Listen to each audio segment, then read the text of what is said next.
Nuclear gas. Estamos falando de uma matéria difícil, né, chamada interferência, mas pensando bem, é a sobreposição de duas ondas, né? Somente isso. Existe uma parte matemática dela, tal, sabemos, vamos compreender num vídeo, como eu falei para vocês, que a gente ia assistir. Ele é de um outro professor, né, de um outro departamento junto no YouTube, mas a tela que ele tem, né, para a montagem da figura que eu preciso mostrar para você é muito completa, muito perfeita, por isso que a gente vai assistir esse vídeo lá. E tudo parte, né, de um pressuposto de um físico chamado Young, que promove uma interferência de fenda dupla, né? Ele pega a luz, né, ou uma onda mesmo na água, não tem problema não, e faz essa onda plana passar por uma fenda dupla. E é claro que na hora que essa onda passar por uma fenda dupla, né, imagina aqui, ó, fenda 1 e fenda 2. F1 e F2. E aqui está vindo a nossa onda, né? Bonitinha, plana, né? Sossegado. Aqui está vindo a nossa onda, perfeito? Subindo. Na hora que isso passar, né, pelas fendas, vão gerar padrões, ó. Olha que lindo. Isso pela fenda 1, uma onda que a gente pode chamar de onda 1, vermelhinho, e aqui pela fenda 2, ó, uma onda que a gente pode chamar de verdinho, onda 2. E aí, claramente, você consegue perceber que você vai ter aqui regiões em que nós temos, por exemplo, o encontro de crista com crista, aonde as linhas cheias batem. Tá vendo? Linha cheia, linha cheia, linha cheia, aonde as ondas estão batendo. A gente vai ter também regiões de vale com vale. Aonde estão os vales, Simon? Os vales estão entre as cristas. Então, entre as ondas vermelhas, a gente tem um pontilhado aqui que é o vale vermelho. Também entre as ondas verdes, né, as cristas verdes, nós temos os vales verdes. Ó. Então, dá para perceber que aqui nós temos uma região, ó, de vale com vale, né? Aqui também, né, temos o verdinho, aqui temos a região de vale com vale, me dando uma interferência construtiva. Mas nós vamos ter também regiões em que nós temos crista com vale, que é exatamente nesse ponto aqui, ó. Onda cheia vermelha com tracejado verdinho. Onda cheia verdinho com tracejado vermelho. Tá ali.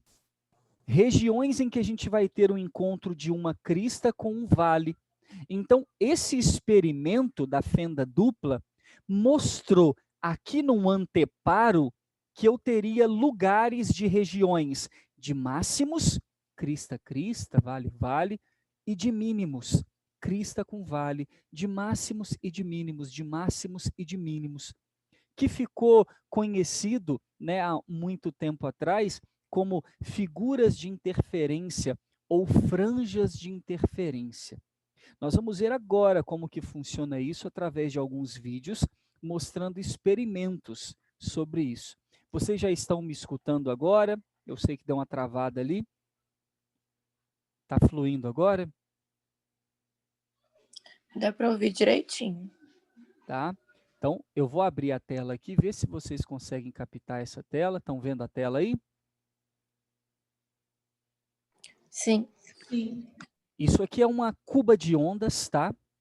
Cuba de água, uma máquina que faz ondas, e ali em cima tem um espelho que manda as ondas aqui para essa tela, aonde a gente vai ver o que, que vai acontecer com esse fenômeno, perfeito? Eu preciso habilitar aqui som, se eu não me engano, né?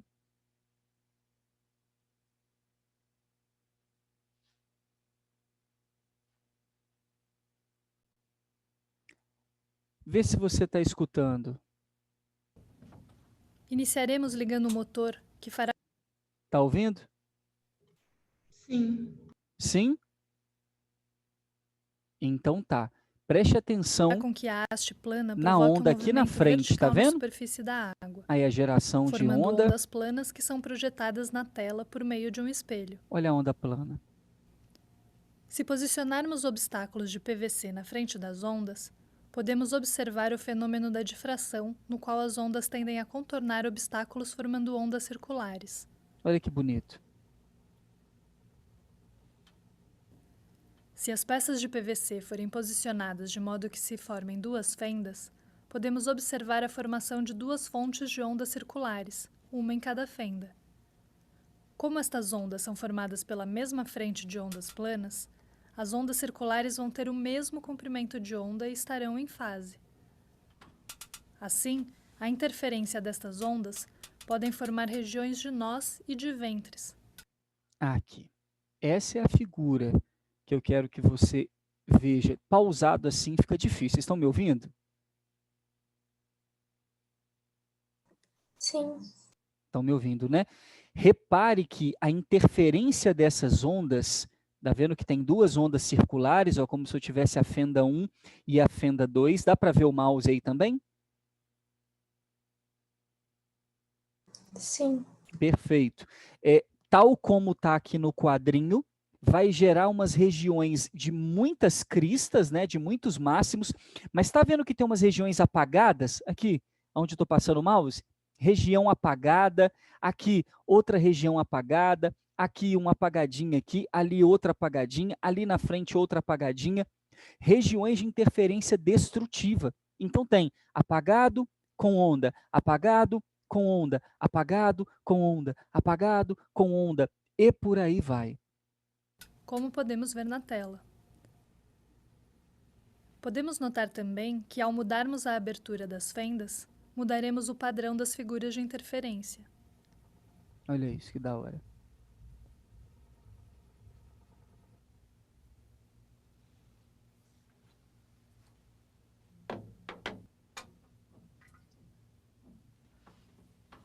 Outra maneira de se obter interferência das ondas é por meio de ondas circulares formadas por duas esferas de plástico tocando a superfície da água. Para isso, vamos trocar a haste plana por dois suportes com esferas, tocando a água com a mesma frequência. Aí, ondas de mesma frequência para interferir. Da mesma forma que as fendas, as ondas circulares formadas pelas esferas ficou mais bonito ainda, tá vendo? Claramente regiões, ó, sem onda, com onda, sem onda, com onda, sem onda, com onda, sem onda, com onda. Tá vendo essa interferência, essa figura? Conseguiu reparar bastante isso, a região de construtivo, destrutivo, construtivo, destrutivo? Sim ou não? Esse, não entendi.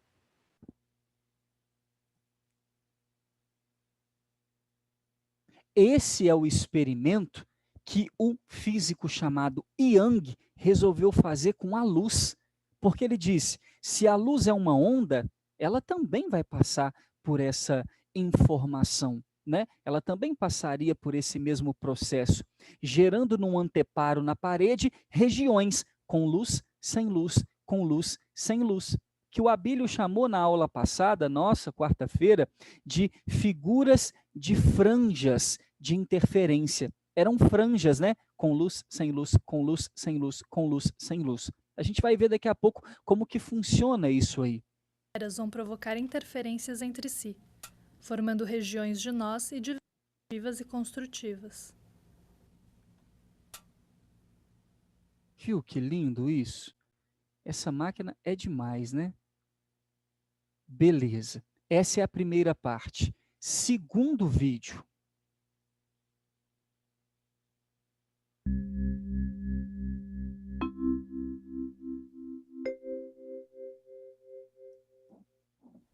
Nesta experiência usaremos um laser, um anteparo branco em um suporte ajustável, um suporte para slides com diferentes materiais, fendas e orifícios de dimensões variadas.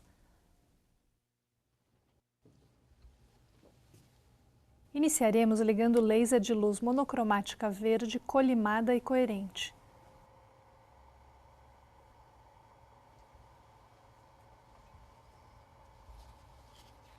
Tá vendo a figura do laser verde, né? Em seguida, com uma fenda, poderemos ver os efeitos da difração da luz. Para isso, usaremos duas lâminas de barbear coladas numa placa fina de acrílico de maneira que formem uma fenda. Olha lá. O importante é que essa fenda seja muito fina, de modo que possamos observar as figuras de interferência da luz. Conseguiram enxergar uma região no meio de muita luz e aí sem luz, com luz, sem luz, com luz, sem luz, com luz. Vocês estão conseguindo enxergar isso? Fala comigo, moçada.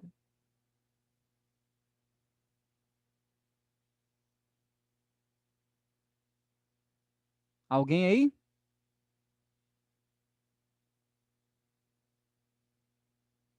Dá para enxergar sim, Essa sim. fenda bem em frente ao Conversa feixe, comigo, eu não tô vendo visualizaremos vocês as não. figuras de difração Olha e isso. interferência da luz que passa através da fenda. Ao variarmos a espessura da fenda, podemos ver a mudança nas figuras no anteparo.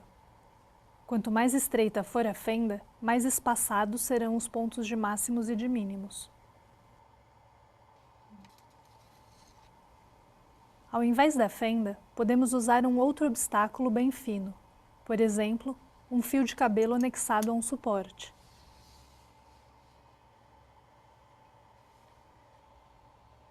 Posicionando-se o fio bem em frente ao feixe, podemos visualizar o mesmo tipo de figura.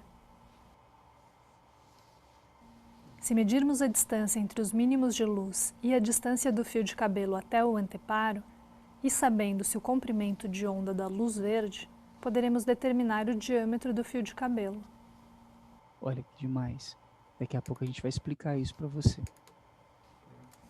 Pronto. Feita a experiência, vamos à explicação. 2 vídeos bonitinhos, tá? Um com um bonitinho e um com um tiozinho. Esse aqui é com o bonitinho. Curtam aí.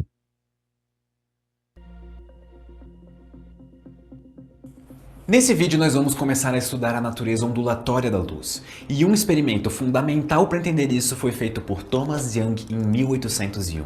E apenas uma curiosidade, o Young era formado em medicina e fez grandes contribuições à anatomia e, é claro, à ótica. A interferência é um efeito característico de ondas. Ela é observada quando duas ondas se sobrepõem.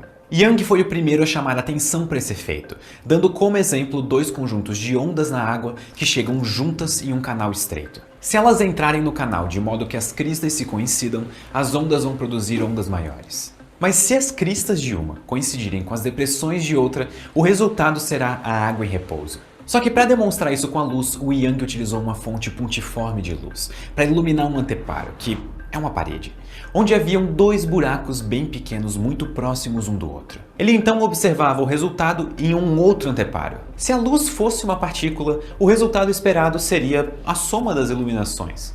Mas o que foi observado foram faixas brilhantes e escuras, que é um padrão de interferência. O Young utilizou essa ideia de que a luz é uma onda para interpretar esse resultado. Hoje nós sabemos que a luz é composta por ondas eletromagnéticas, ou partículas, dependendo de como nós estamos analisando o problema.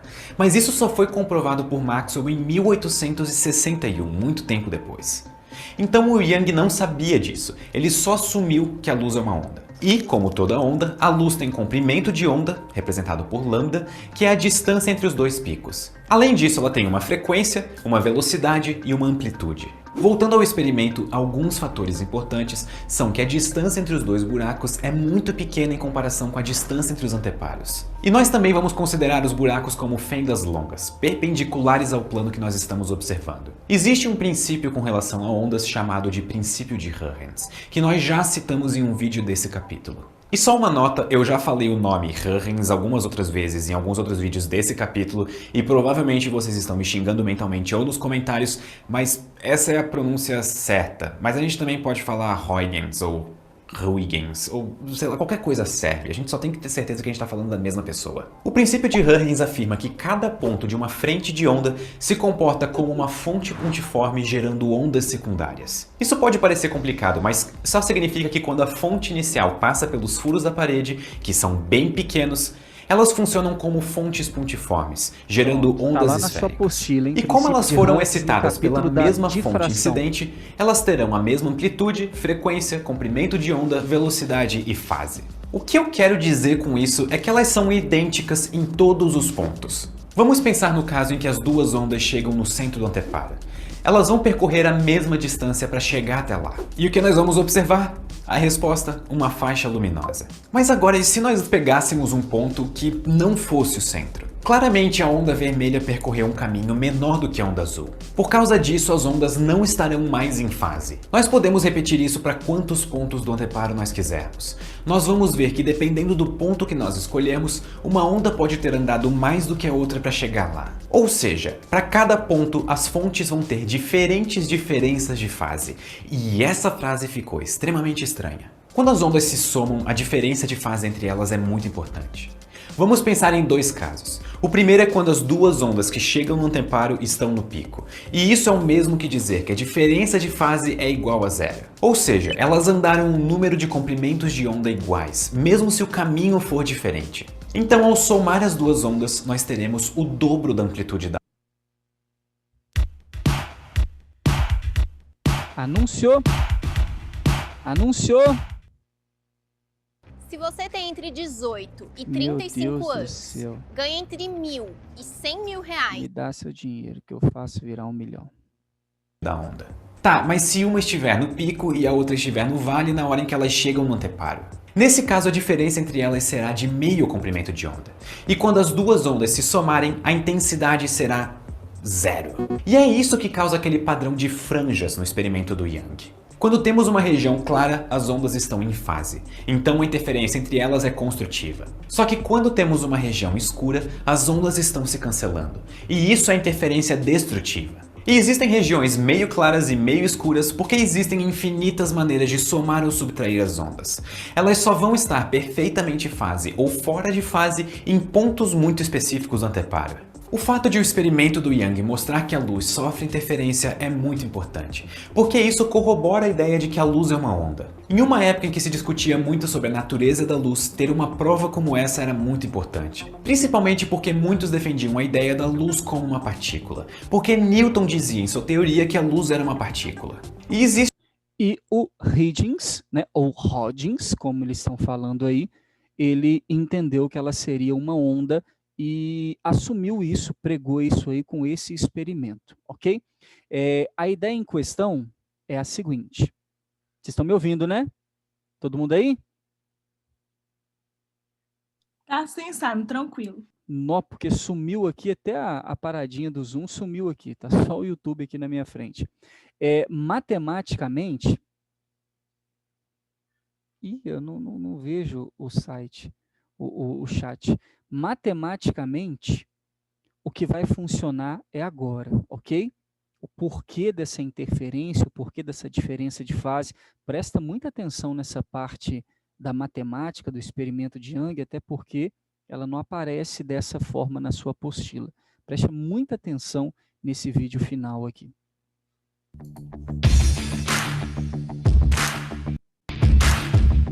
Esta experiência, a experiência de Young, ou experiência de fenda dupla, foi significativa para que a gente entendesse um comportamento da luz, que é o comportamento ondulatório da luz.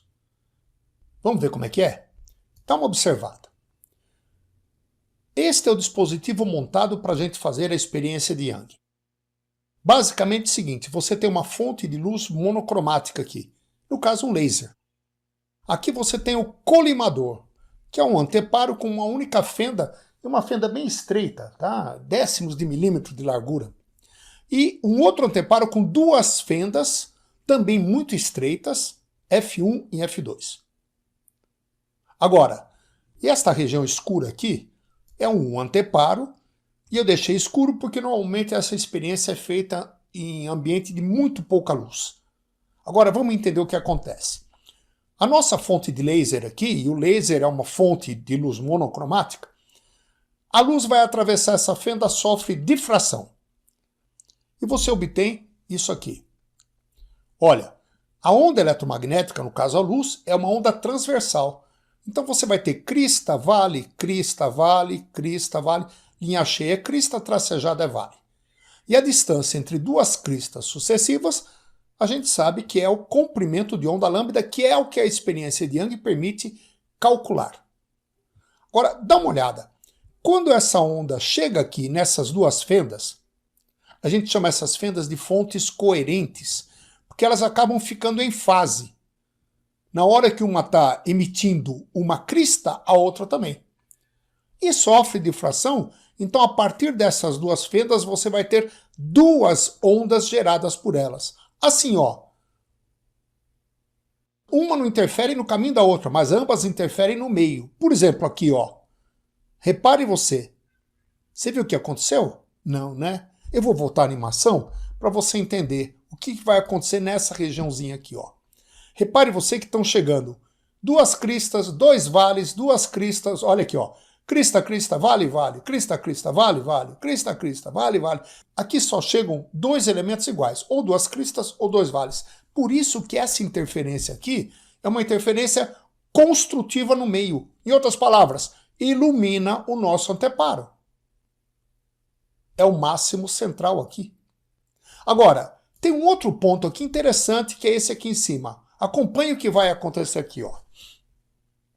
Veja só, aqui, ó. Tá chegando crista, crista, vale, vale, crista, crista, vale, vale, crista, crista, vale, vale. Aqui também vai haver uma interferência construtiva. É o que a gente chama de primeiro máximo lateral. Então, máximo central, primeiro máximo lateral. Aqui embaixo também tem um. Pode observar. Olha esse pontinho aqui, ó.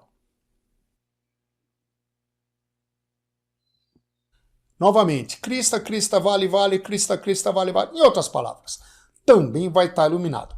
Claro que aqui no centro a iluminação é mais intensa do que nas laterais, porque inclusive esses pontos aqui estão mais distantes das fontes, portanto a intensidade luminosa diminui. Se a gente pudesse fazer um gráfico da intensidade luminosa ao longo desse anteparo, a gente teria uma coisa assim, ó.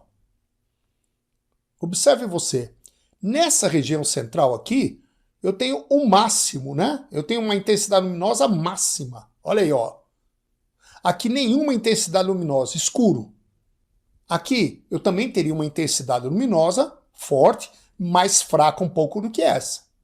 Aqui é a mesma coisa. Tá ok? Agora, importante. Repara, você consegue perceber uma linha aqui assim, ó? Ó. Ah, não consegue? Então tá bom, vou te ajudar, ó.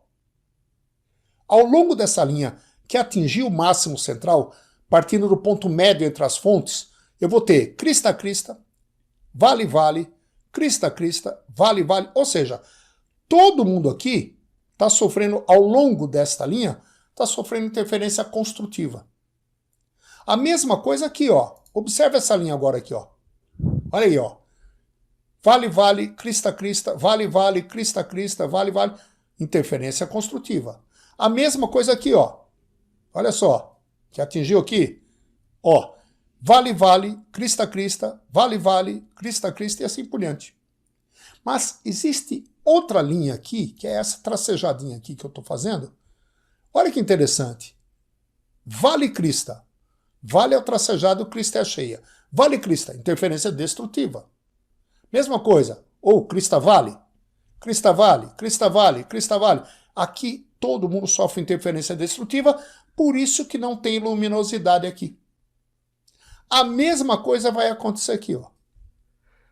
Ok?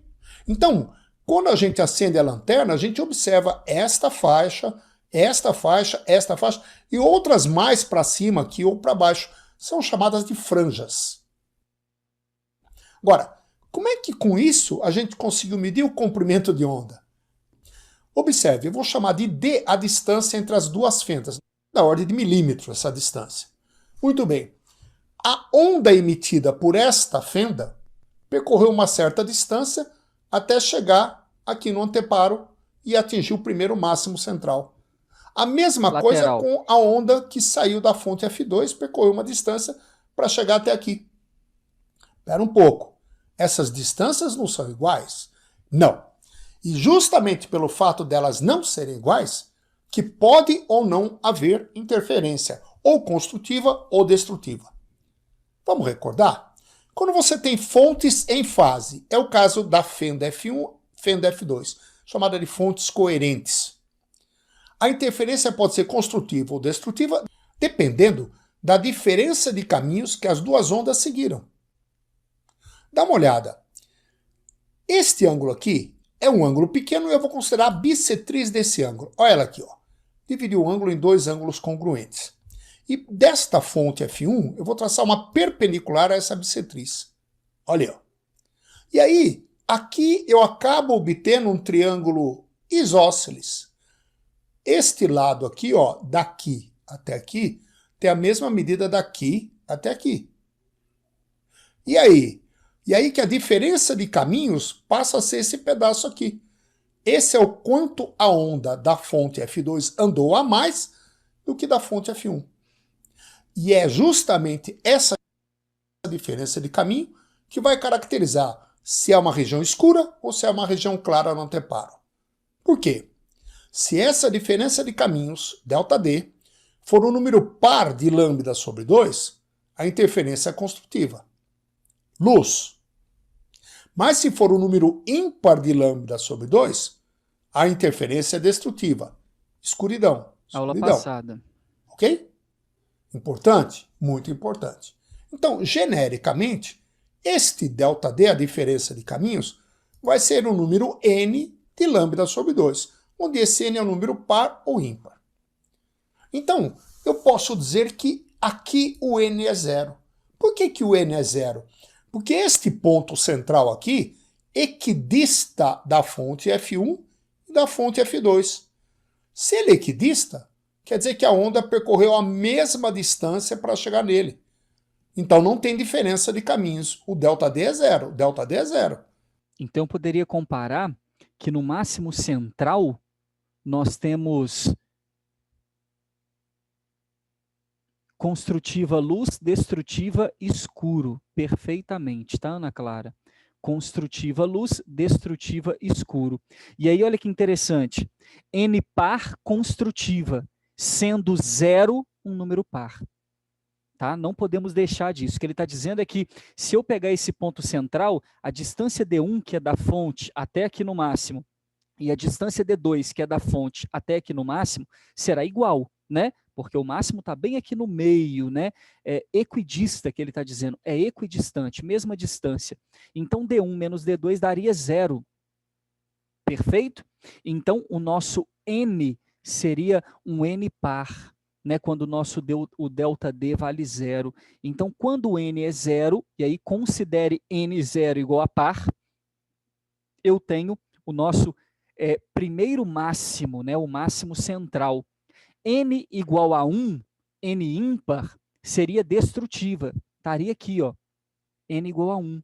E aqui embaixo também, N igual a 1. Quem que seria o N igual a 2? O próximo par? Aqui, o primeiro máximo lateral e o primeiro máximo lateral. Então, entenda, né? O nosso N é 0, máximo central. 1, primeira destrutiva, né? Primeira escuridão lateral aí. Depois, 2, primeiro máximo lateral. 3, destrutiva, escuridão de novo. 4, lá em cima. 0, lambda sobre 2. Só que 0 é par. Se 0 é par, a interferência é construtiva. Tá ok? Aqui eu teria um N igual a 1. E a interferência é o quê? Que eu acabei de falar. Destrutiva. Então, se eu jogar 1 aqui, ó, 1 lambda sobre 2. 1 é ímpar. A interferência é destrutiva. Aqui, N igual a 2. N igual a 2. Opa, 2 é par. 2, par construtiva. A mesma coisa aqui para baixo, ó, N igual a 1, N igual a 2. Aí eu teria o N igual a 3, destrutiva. Lá para cima, o N igual a 4, construtiva. E assim vai. Bem, mas a gente quer medir o comprimento de onda lambda. Então vamos pegar esse caso aqui em que o nosso N é igual a 2. Olha aí, ó. 2 vezes lambda sobre 2 simplificou da lambda. Então esta diferença de caminho é exatamente o tamanho do comprimento de onda lambda. Mas eu vou considerar mais ainda. Por favor, isso aqui é igual a lambda para o primeiro máximo lateral, que é o ponto em que o Young escolheu fazer o experimento para chegar numa equação para calcular o comprimento de onda. O que ele precisa nessa equação? Ele precisa da distância entre as fendas, ele precisa da distância das fendas até o anteparo e ele precisa da distância central até o ponto que ele está escolhendo ali, né? Pode ser o primeiro máximo lateral, pode ser o primeiro mínimo lateral, pode ser o segundo máximo lateral, não importa. Mas você vai precisar da distância entre as fendas, da distância das fendas até o anteparo e da distância central até o lugar que você está escolhendo para calcular a interferência luminosa. Com esses 3 valores, dá para achar o comprimento de onda, conforme eu vou te mostrar no resto do vídeo. Veja, se deste ponto médio eu traçar uma perpendicular aqui e subir até o primeiro máximo, Aí. então eu tenho uma distância D, que é a distância das fendas até o anteparo, e eu tenho uma distância Y, que é a distância entre o máximo central e o primeiro máximo central. Lateral. Ok? Bom, só que essa distância D ela é muito grande em relação a essa distância aqui. Essa distância D poderia ser em metros. No vídeo anterior foi falado isso, né? Essas fendas ficam muito pertinhas, você deve ter visto lá nas lâminas de barbear, né, que o cara fez no vídeo anterior, só que das fendas até o anteparo, geralmente a gente faz numa folha ou até mesmo numa parede, essa distância é muito grande. Então ele está dizendo que essa distância Dzão é muito maior do que Dzinho. E essa Isso faz distância com é em que milímetros. Então é esse muito ângulo maior. seja pequeno. Neste caso, este ângulo aqui E ele acaba vai sendo um falar ângulo isso. muito pequeno. Muito pequeno mesmo. E veja, eu tenho aqui um outro triângulo que ele é quase um triângulo retângulo. Praticamente um triângulo retângulo. E o ângulo θ está aqui, ó.